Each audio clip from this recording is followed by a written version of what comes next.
خدا کی قسم اگر تم نے ایسا کیا تو کچھ اطمینان نہیں کہ وہ عرب کے کسی قبیلے میں نازل ہو اور انہیں اپنا فالوور بنا لیں کے بعد تم یعنی چھپ جاؤ اور تمہارے شہر کے اندر تم سے جیسا چاہے وہ سلوک کرے، اس کے بجائے کوئی اور سجیشن پیش کیا جائے اور کوئی سجیشن سوچا جائے۔ اس طرح سے شیخ نجد نے بولا۔ اب ابو البختری نے کہا یعنی نبی کریم صلی اللہ علیہ وسلم کو لوہے کی بیڑیوں میں جکڑ کر قید کر دیا جائے اور باہر سے دروازہ بند کر دو، پھر اس انجام موت کا انتظار کرو جو اس سے پہلے دوسرے شاعروں مثلا زہیر اور نابالغہ وغیرہ کا ہو چکا ہے، یعنی اس سے پہلے کسی دو شاعروں کا انہوں نے ایسے انجام کیا تھا۔ پھر شیخ نجدی یعنی ابلیس نے کہا نہیں، خدا کی قسم یہ بھی مناسب رائے نہیں ہے، بلّہ اگر تم لوگوں نے اسے قید کر دیا جیسا کہ تم کہہ رہے ہو تو اس کی خبر بند دروازے سے باہر نکل کر اس کے ساتھیوں تک ضرور پہنچے گی، پھر کچھ بعید نہیں کہ وہ لوگ تم پر دھاوا بول کر اس شخص کو تمہارے قبضے سے نکال لے جائیں، پھر اس کی مدد سے اپنی تعداد بڑھا کر تمہیں پھر مغلوب کر دے، تم پر ڈومینیٹ ہو جائے، لہذا مناسب رائے نہیں کوئی اور تجویز کو سوچا جائے۔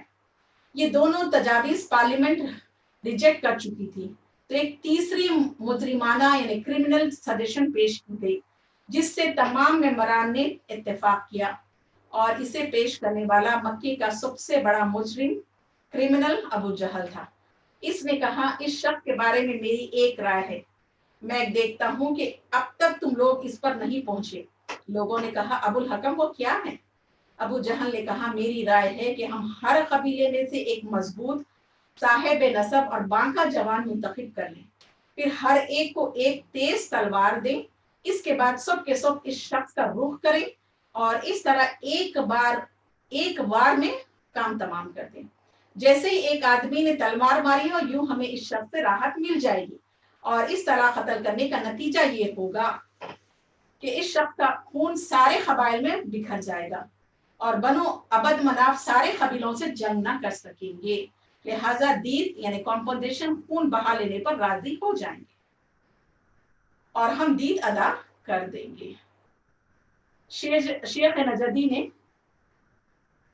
بات یہ رہی جو اس نے یعنی شیخ نجدی نے کہا، ابلیس نے بات یہ رہی جو اس نوجوان نے کہی، اگر کوئی تجویز اور رائے ہو سکتی تو یہی ہے، باقی سب بیکار ہے۔ اس کے بعد پارلیمان مکہ نے اس مجرمانہ قرارداد ریزولوشن پر اتفاق کر لیا اور تمام ممبران نے مکمل ارادے کے ساتھ اپنے گھروں کو واپس ہو گئے کہ اس قرارداد اس ریزولوشن پر عمل فوراً ہی ہمیں کرنا چاہیے۔